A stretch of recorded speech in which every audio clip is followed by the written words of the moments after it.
Good morning student. Previous lecture में हमने exercise 6.1 को कवर कर लिया था। Today we will start the next topic, parallel lines and transversal. देखिए भाई, अगर आपके पास इस टाइप से दो पैरेलल लाइन है, सपोज कीजिए कि कोई लाइन L है, ये कोई लाइन M है। जब इन दोनों लाइन को कोई तीसरी लाइन इंटरसेक्ट करते हुए जाए, वो एक ट्रांसवर्सल लाइन होगी। ठीक है भाई, एंड कोई यहाँ पर एक ट्रांसवर्सल लाइन है, तो ये यहाँ पर 8 एंगल बनेंगे अपने। जहां पर भी ये इंटरसेक्ट कर रही है पैरेलल लाइंस को, वहां पर अपने पास 8 एंगल्स बनेंगे। 1 2 3 4, हमने नेमिंग कर दी इनकी 5 6 7 8, ये वाले एंगल बनेंगे। इनमें जो पैरेलल लाइन के अंदर एंगल होंगे उनको हम क्या एंगल बोलेंगे भाई? इंटीरियर एंगल बोलेंगे। क्या बोलेंगे? इंटीरियर। थर्ड 3 एंगल भी अपने पास इंटीरियर है, फोर्थ एंगल भी, फिफ्थ भी और सिक्स्थ भी।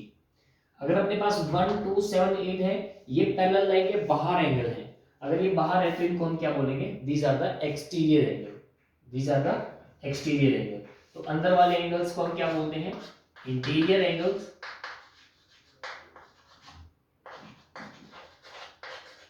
और बाहर वाले एंगल्स को क्या बोलते हैं हम? Exterior angles.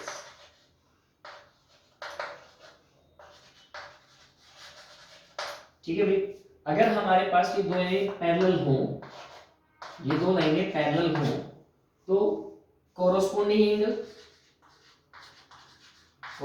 एंगल हमेशा क्या होंगे? इक्वल होंगे। अब कोरोस्पोंडिंग एंगल्स क्या होते हैं पहले वो पता होना चाहिए। तो कोरोस्पोंडिंग एंगल्स आर इक्वल।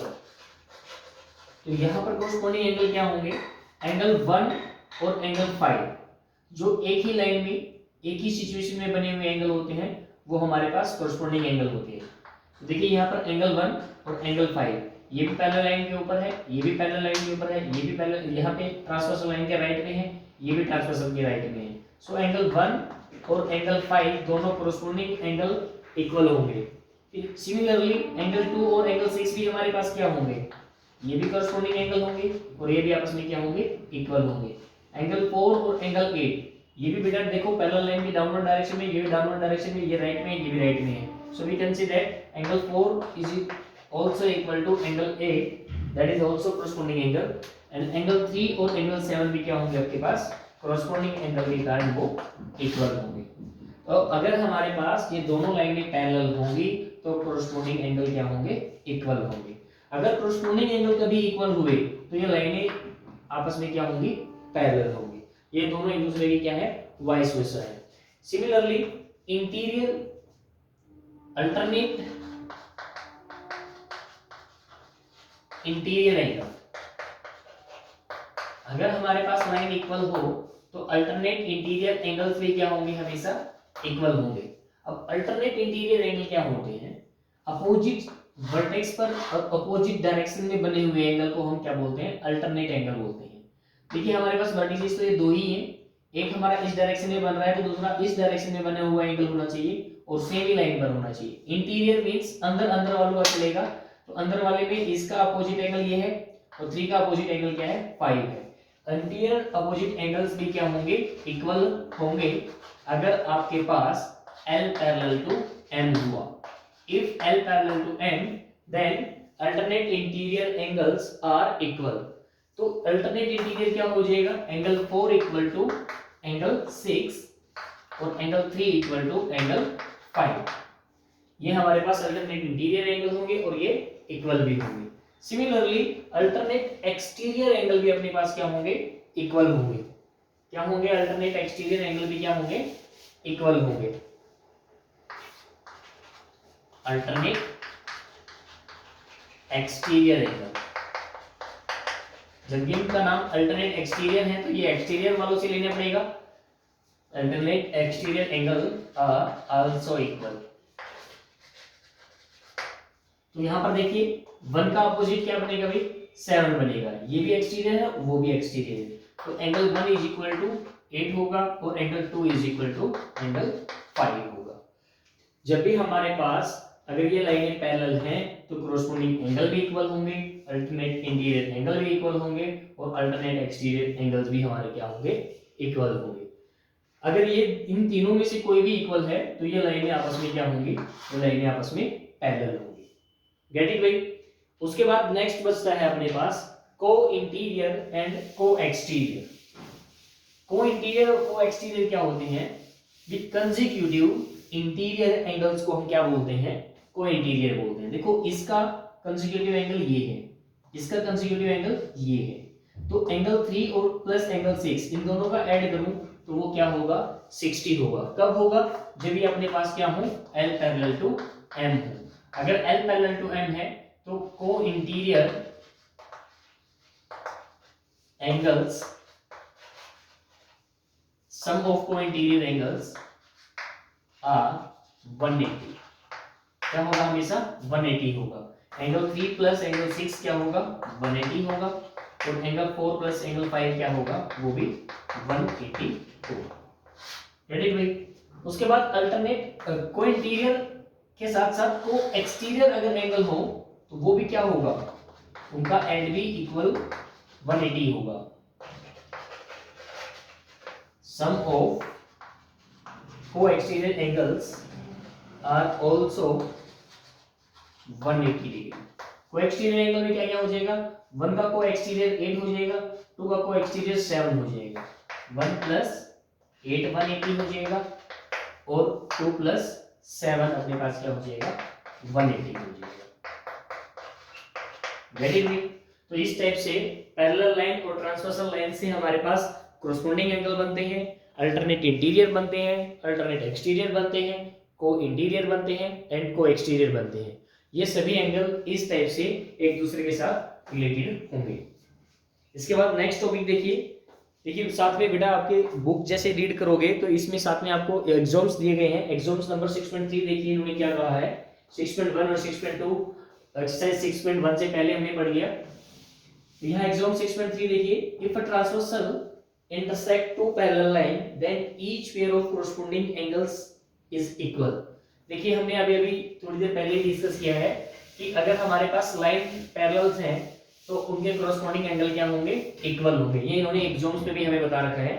तो 6.4 एग्जाम्स में इन्होंने क्या कहा है, if a transversal intersect two lines such that a pair of corresponding angles is equal then two lines are parallel to each other। इसी का रिवर्स कह दिया, अगर सम कोरोस्पोंडिंग एंगल इक्वल होंगे तो लाइंस क्या होंगी, लाइंस आपस में पैरेलल होंगी। ये बात मैं आप लोगों को पहले ही बता चुका हूं।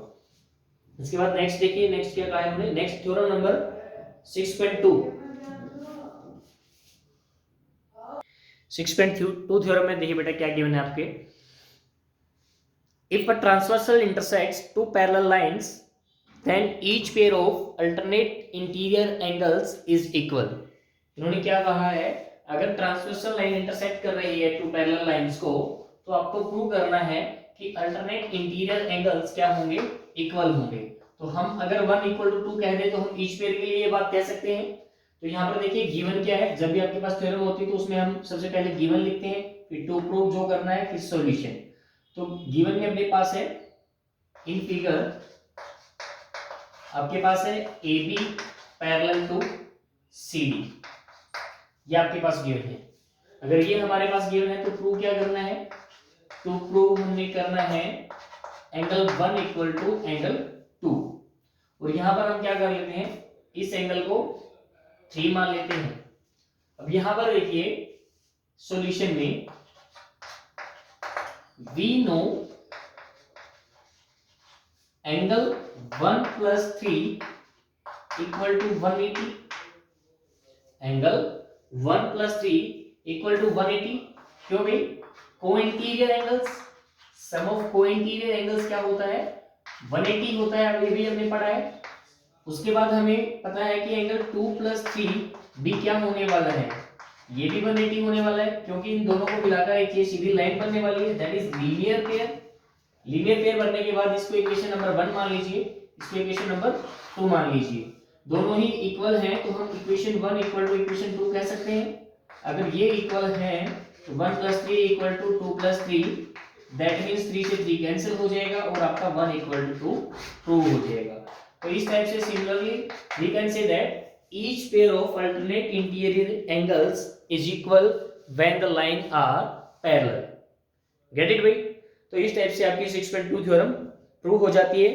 उसके बाद 6.3 थ्योरम भी similarly we can prove it if a transversal intersect two lines such that a pair of alternate interior angle is equal then two lines are parallel।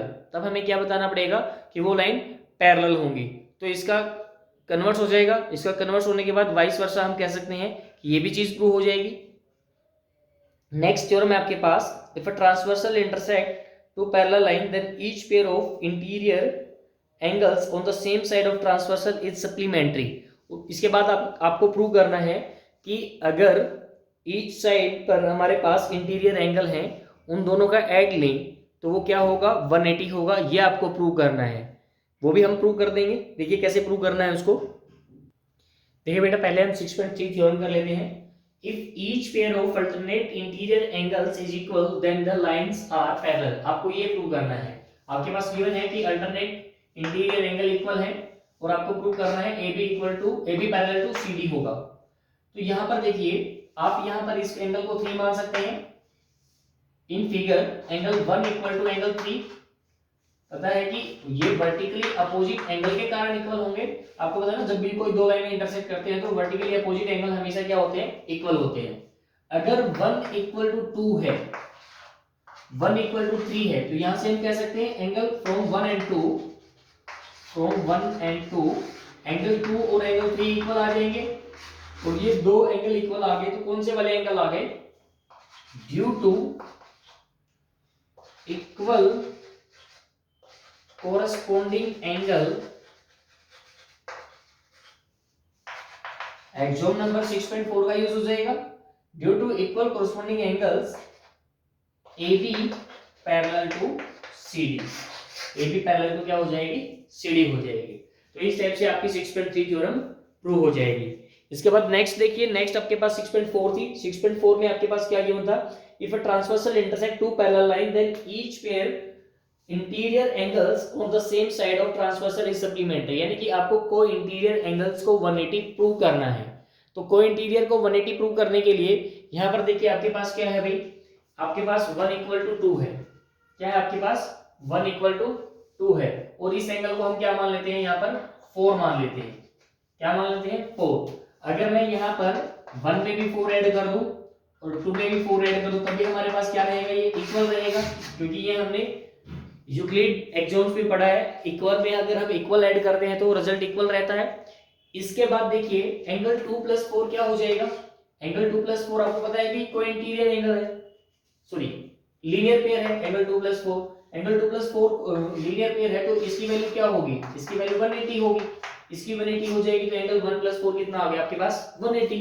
1 और 4 क्या आपके पास same side, same transversal side पर आप लोगों के interior angle हैं। तो इस टाइप से हम कह सकते हैं कि को इंटीरियर एंगल्स का ऐड भी क्या होगा, 180 होगा और सप्लीमेंट्री होगा। Get it? बाकी का जो रिमेनिंग थ्योरम है वो हम नेक्स्ट वीडियो में कर लेंगे। Thank you student, have a nice day.